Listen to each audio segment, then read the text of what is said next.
海外初の単独登山に挑戦するためやってきたのはシャモニー。今回登るのはモンブランです。モンブランはアルプスの中でも交通の便が良く、毎年平均2万人がモンブランに登りますが、毎年100人以上が登山中に亡くなっています。そのほとんどは登山初心者です。かといってモンブラン通常ルートは雪山経験者なら普通に登れるほどの難易度で、しんどいのはそれが 4000m 以上の空気の薄い高所を何時間も歩き続ける必要があり、何十メートル続いているかわからないクレバスの穴が開いていることです。今回挑戦するのは通常ルートではなくコスミックルートと言われるモンブランに続く3山を縦走していくコースを通ります。危険度は通常ルートの比ではないくらいに上がります。最も危険な箇所は3つ。1つ目は通常ルートよりも大きくて数が多いクレバス地帯を日の出前の真っ暗な中登りきること。2つ目は今回最大の難所、落ちたら氷河の割れ目に吸い込まれて終了な雪の壁を1時間以上登らなければならないこと。3つ目は下山時に通る死傷者も大勢出ている落石ゾーンを通ることです。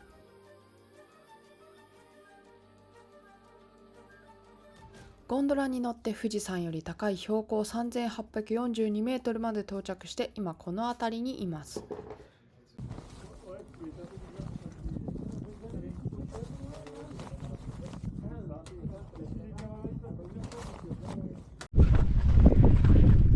はい、では今からモンブランに向かってというか、今日はコスミック小屋に行く予定なので、そこまでね、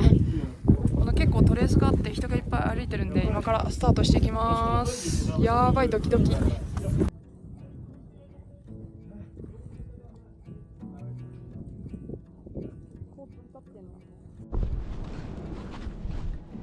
構急なとこを降りていく感じですね。でトレースが結構ねしっかりあって、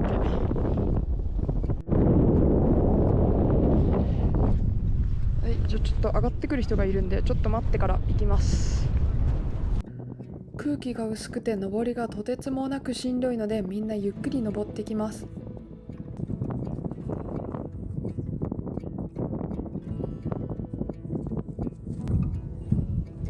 左側は何百メートルあるのかわからない崖になっていて、落ちたら確実に終わりです。しかも結構な細くて急な場所を降りていくので、出だしから緊張します。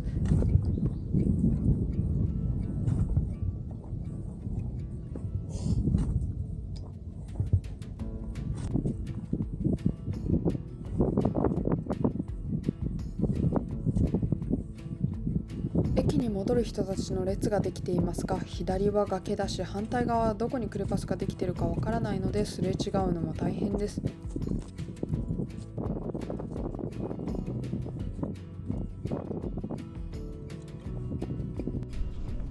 穴が開いてますね。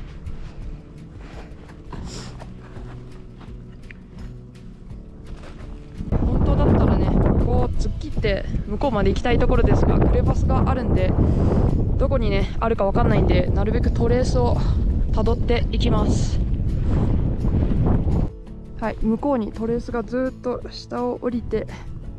向こうのね上にトレースがついてて、上まで行って、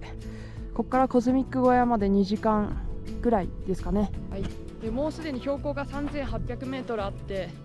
ちょっと高度順応しないといけないんで、ゆっくり歩いていきたいと思います。暑っ。あっちの方は全然雪ないのに、あの辺だけすごいですね。マイナスないんじゃないかなっていうぐらい暑いですね。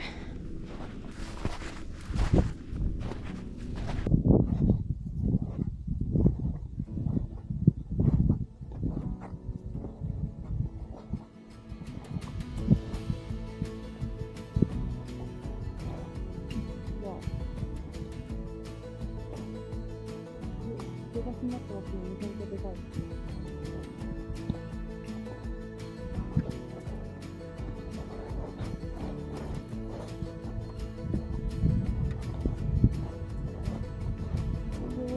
Hello.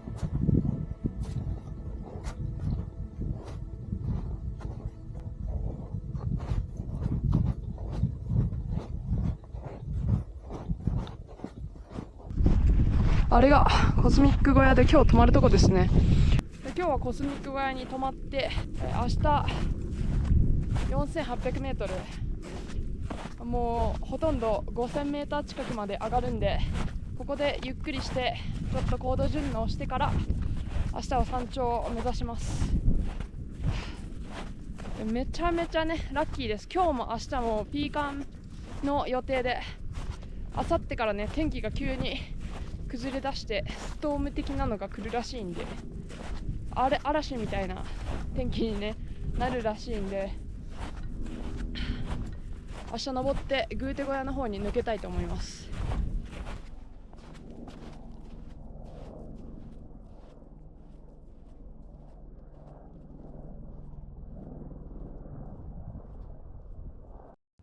コスミック小屋は標高3613メートルにある山小屋です。この小屋に一泊して翌日の登山のためにゆっくり高度順応をします。はい、今日初めての登り。息がやばいね。はい、3800で富士山より高いんで、息が上がります。はあはあ、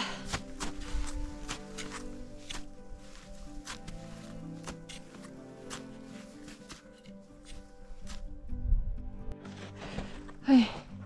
小屋に到着です。小屋までのこの登りが地味にきつくて息が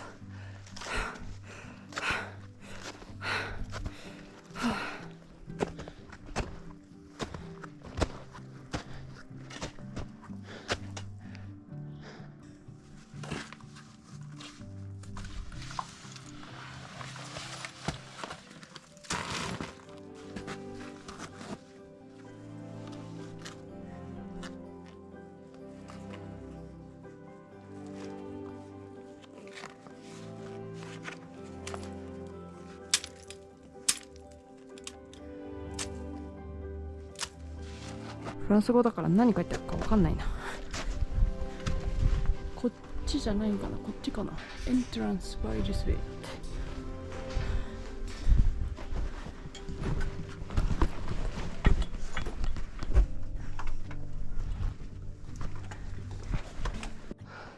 ドアあかんから焦ってうろうろしたら、ここ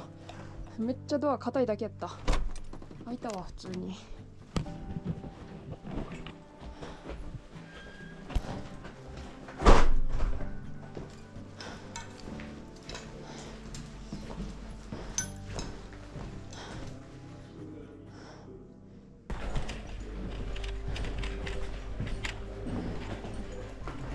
Hello. Bonjour.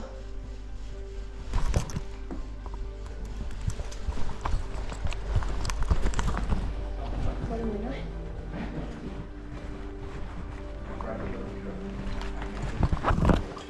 あれ、誰もいないんやけど。小屋の人を発見してなんとかチェックインできました。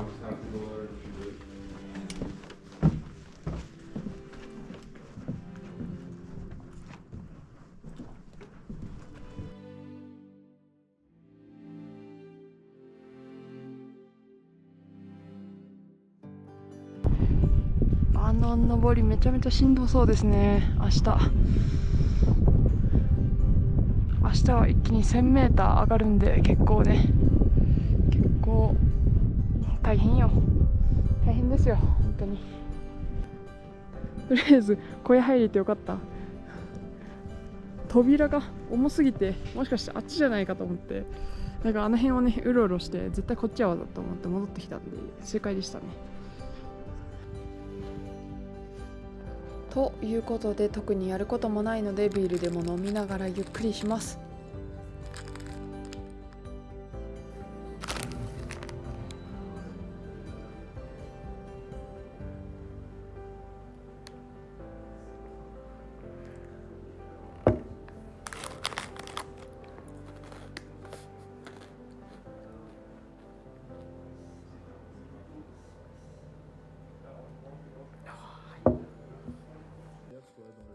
夕飯はこっちの山小屋定番メニューのスープとチーズにソーセージいっぱいの豪快飯です。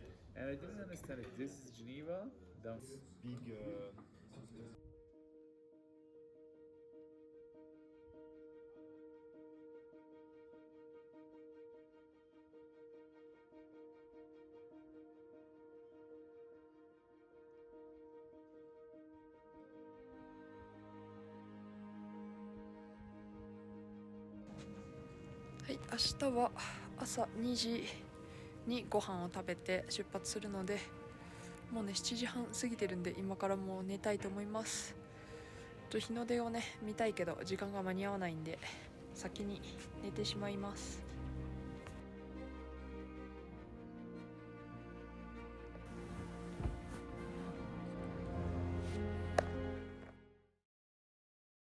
おはようございます。現在朝の2時です。2時に朝食って日本の小屋では考えられない速さですが、モンブランに抜ける場合この時間にご飯食べないと山頂までたどり着けないからみたいです。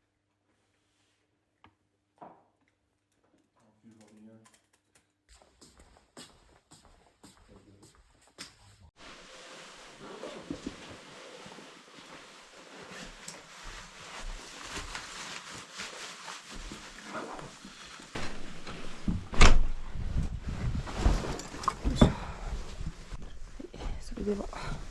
外で合図につけて出発していきます。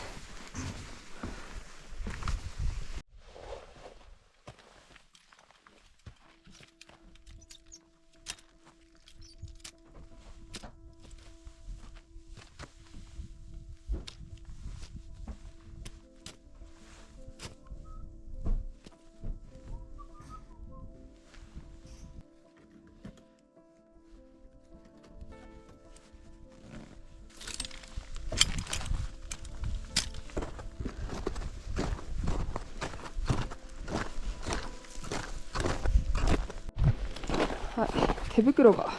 いらないレベルであったかいですね。小屋の人が昨日、私がソロなんで、ここにソロで来るってことはいろんな山ソロで登ってるからソロの危険性とかちゃんと分かってると思うけど、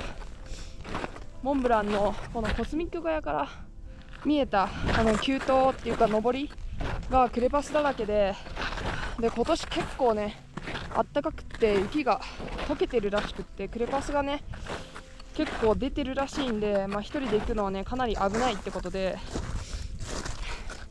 本当は朝食を食べずに先に出るつもりだったんですけど、他のパーティーも朝2時の朝食食べてみんなスタートするらしいんで、それと時間合わせて、前後に私がいるのがねちゃんと確認できるように、間隔空けて1人だけ早く朝出るよりいいんじゃないかっていうことで、ちょっと予定よりゆっくりめでスタートしています。で他のパーティーはまだ結構ゆっくりしてるみたいなんで、ちょこっとだけ先に出たいと思います。多分私のヘッドライトが確認できる範囲内ではいけると思うんで、多分動画撮ってたら結構ゆっくりになると思うし、コード順応がどれくらいできてるかもわかんないんで、とりあえず早めに出てゆっくり登っていこうと思います。トレースはこんな感じで結構しっかり見えます。月明かりのおかげでね辺りも結構見やすいです。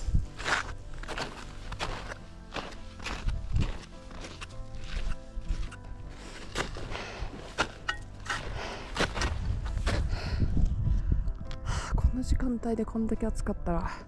日が昇ったらやばそうですね。ズボン一枚脱ぎたいな。このね雪の壁を上に登っていきます。ちょっとクレバスが、ここの登りゾーンが結構ねクレバスだらけなんで気をつけて登っていきます。昨日見えていた急斜面がクレパスゾーンになっていて、かなりでかくて深いやつが何個もある場所を通り過ぎなければなりません。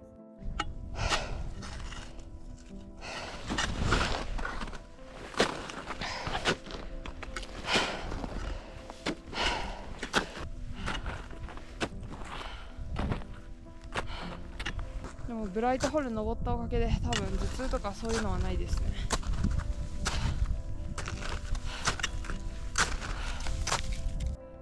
この日のために高度でもある程度動けるように山で走り込みをしたりダッシュで心拍数を上げたりとトレーニングをしていたおかげで息は苦しいけどなんとか進めそうです。かなり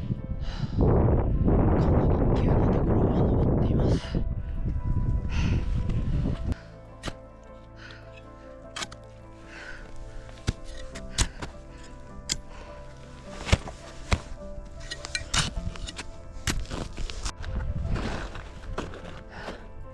えぐいクレパスがここ戻っていくみたいですね。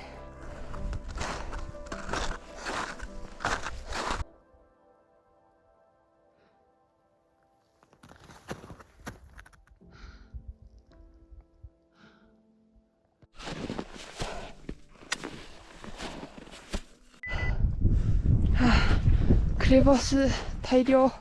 の急登を抜けて稜線沿いに出ました。もうね 4000m 超えてるんでなかなか息がしんどくてゆっくりしか進めないですが、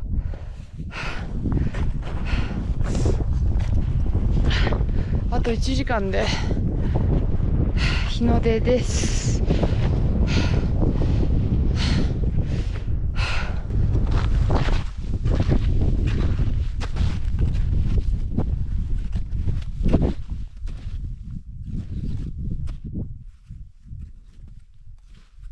1個前に雪があって、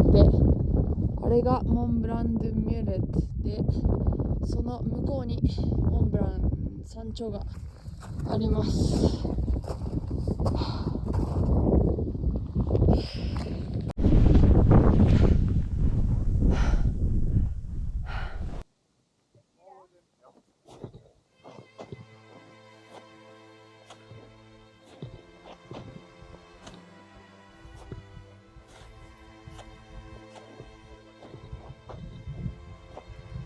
風で雪がかぶってトレースがなくなっているので、穴がないか歩く前に一回一回ピッケルを刺して地面が硬いか確認してから進みます。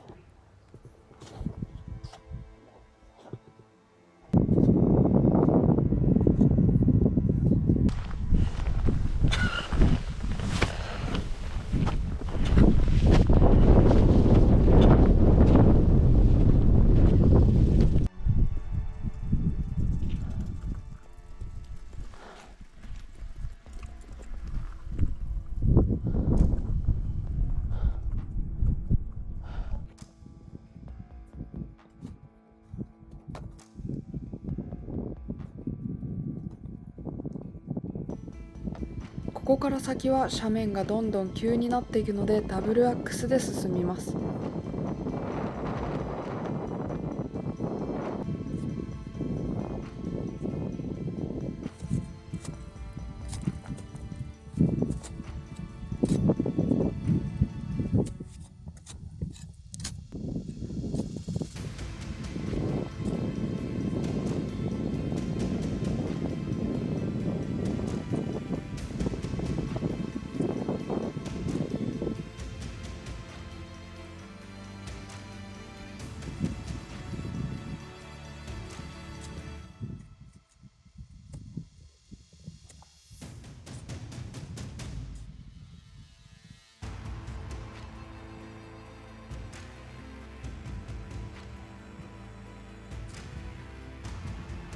真っ暗の中何時間も登り続け、ようやく日の出です。現在の標高は4000メートルを超え、息を吸っても呼吸が苦しい中、一歩ずつ進んでいきます。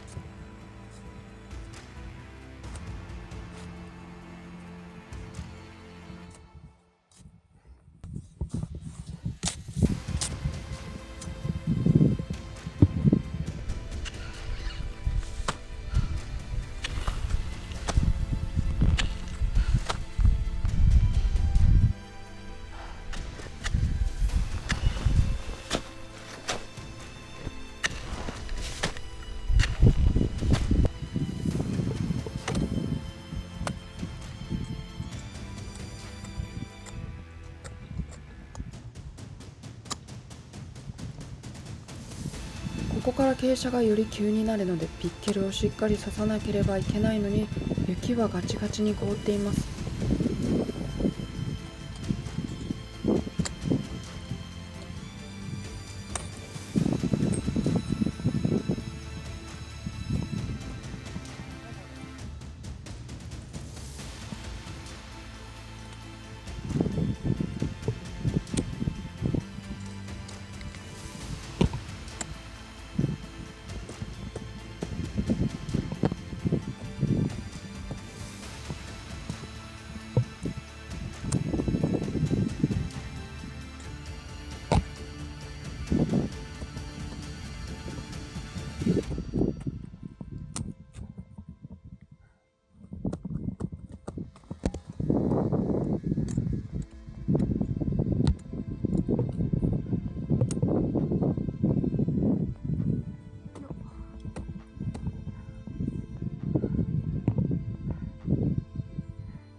緊張した。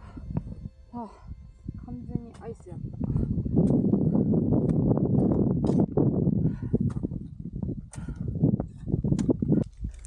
一旦休憩できそうな場所まで上がれたので行動食をここで取ります。単独ということは落ちたら終わりなので、ピッケルとアイゼンを確実に雪に突き刺して慎重に登っているので、通常よりも時間がかかり、ここまでですでに4時間経過しています。多分あっこじゃなくて多分左ですね。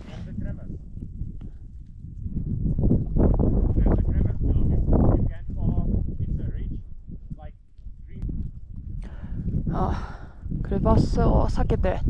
右に行ったらしいですけど、ちょっと難しそうやね。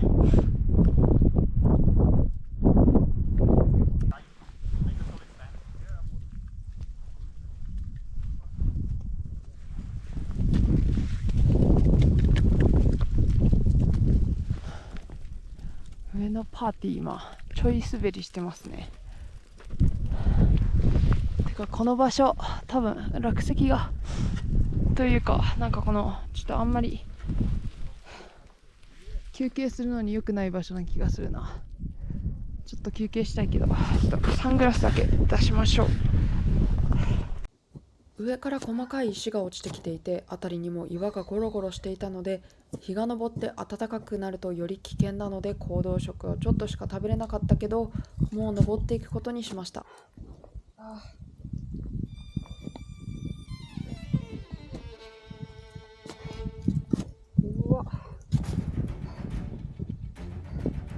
ここから先が今回の一番の難所で、傾斜45度あろうかという場所を登っていきます。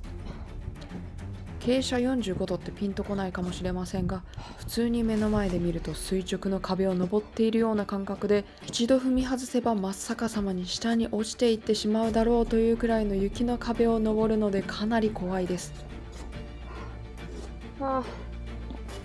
しんどい。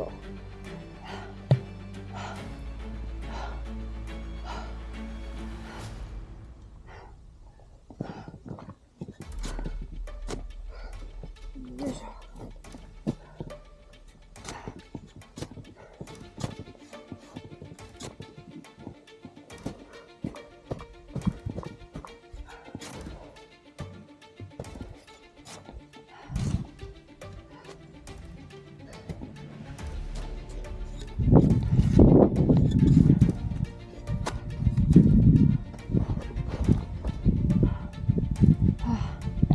落ちると思ったよりやばいね。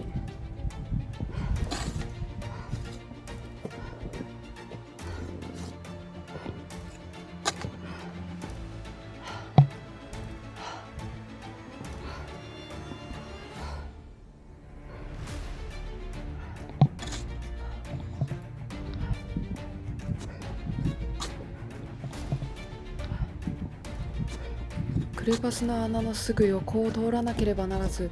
雪が崩れて穴に落ちるところを想像してしまいます。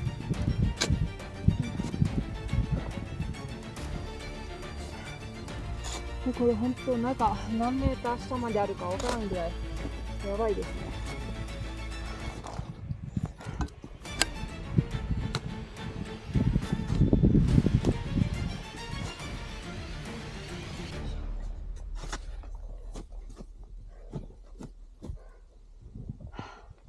やばいやばい。怖っ。これは怖いわ。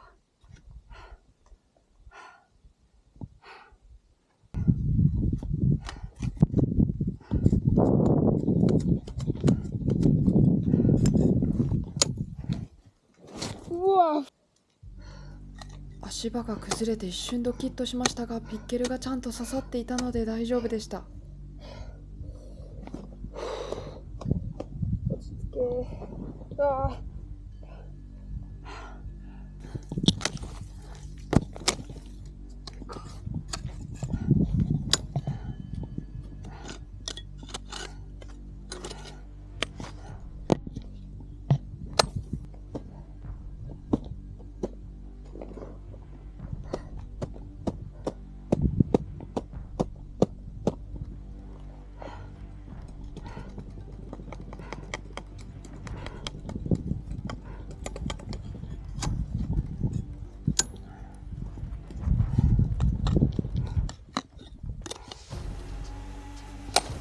落ちたら誰かが止めてくれるわけではないので、時間がかかっても確実にピッケルが刺さったのを確認してから進みます。下には大きなクレバスの割れ目があって、落ちればそのまま穴に吸い込まれるので、とにかく集中して慎重に登ります。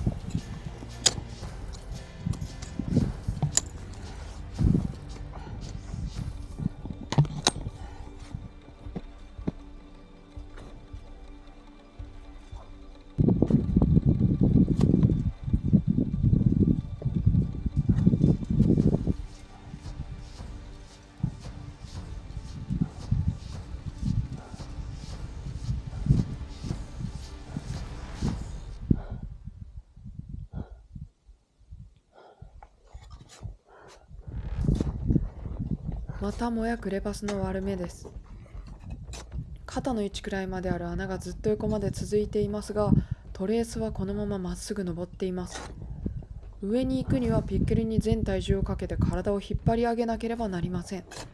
こんな急斜面で一瞬ピッケルにぶら下がった状態にならなければならないので、怖くて他の方法で上に登れないか辺りを確認しますが、右側の雪は体重をかけたら崩れそうなので、そのまま進むことにしました。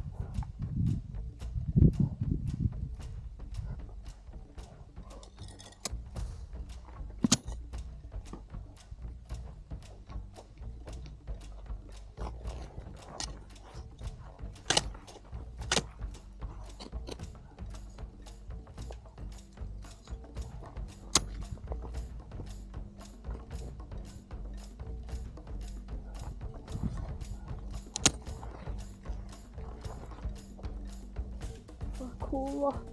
怖っ。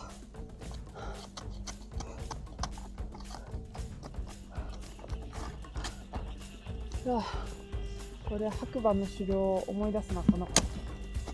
ラック抜けるやつよっ。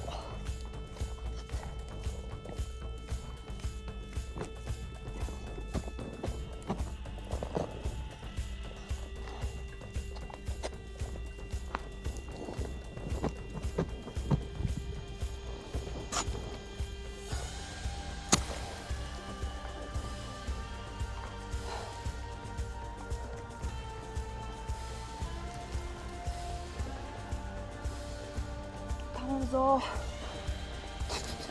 ダメだ。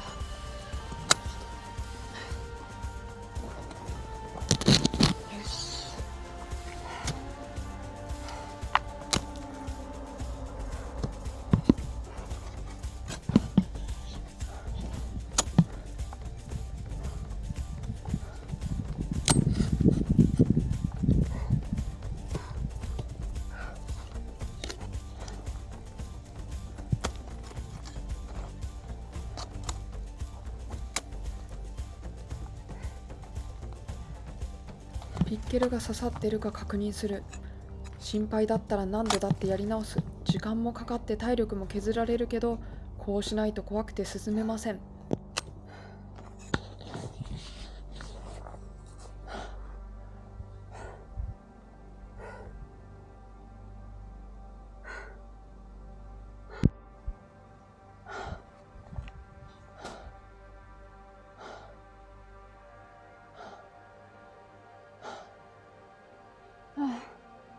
あとちょっと頑張れ。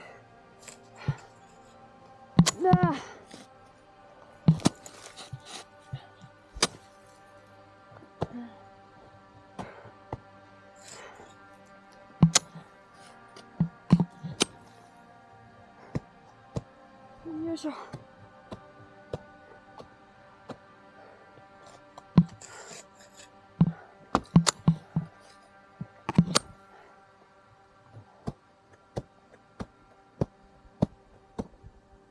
いしょ。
入んない。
死ぬ。全然時間間に合わん。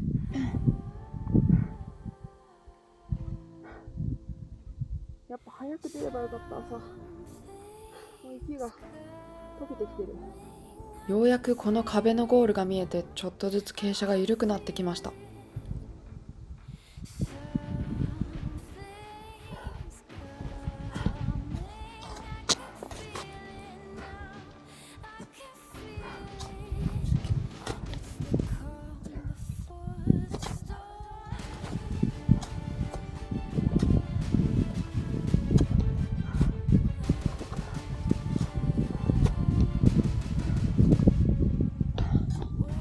ああ、疲れた。めっちゃ疲れた。ちょっと一旦休憩しんと死ぬ。ああ、あと数十メートル先まで進めば、もうこの恐怖の壁から解放されます。やばすぎ。分かっていても4000メーターを超えたこの壁を何時間も集中しながら登り続け、休憩することもできずに体力を消耗したので、ちょっと登れば平らな場所で休憩できるというのになかなかあと一歩が出ません。マジでやばかった。マジでやばかった、この急登。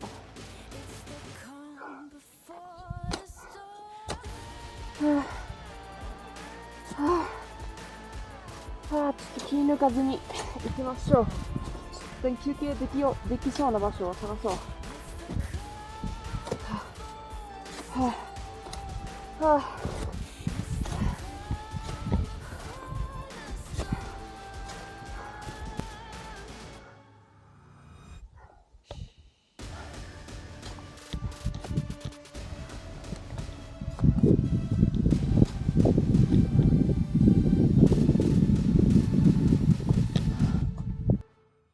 はい、モンブラン前編いかがだったでしょうか。いや、今回ね、初めて海外の山に登って一人で行って、計画から全部自分でやって、本当にね、登る前はワクワクだったんですけど、やっぱり 4000m 超えると空気が薄くて尋常じゃないぐらいしんどかったです。で、このモンブラン登る前にもマムートのイベントで、ブライトホルンっていう 4000m ちょっとね山に登ってたので、まだねその時は若干頭痛とかがあったんですけど、それをね登ったおかげもあって、このモンブラン登る時には高山病っぽい症状とかもね特になかったのでよかったなっていう。なんですけどね、息が苦しいのは苦しくて、一番最初に真っ暗な中クレバスだらけのもう本当にすっごい大きいクレバスが開いてて、そこにねもう落ちたら終わりなので、もうトレースをたどって、トレースがないところは歩く前をピックリで全部刺して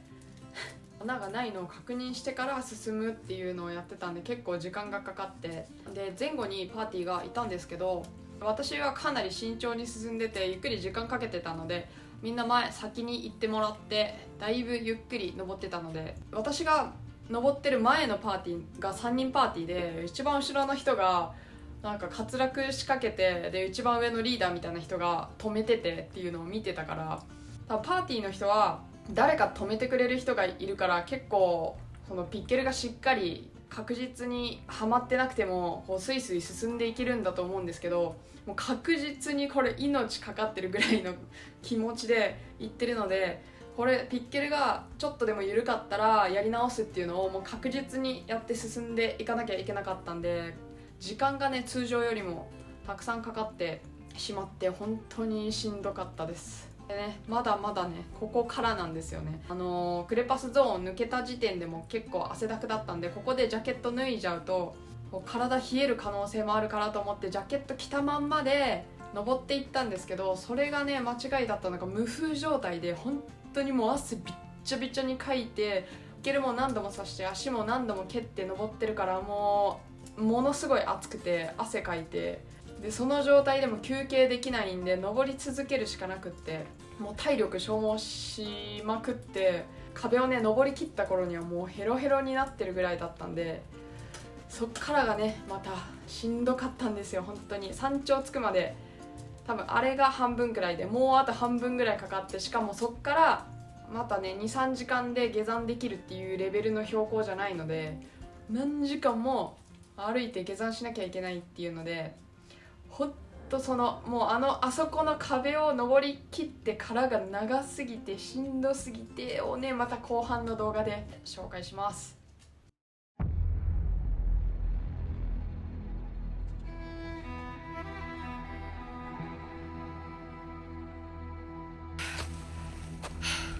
はあ、頑張れ頑張れ頑張れ。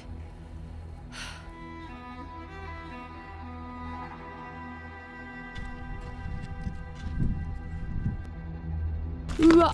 やばい、ちょっと離れた方がいい。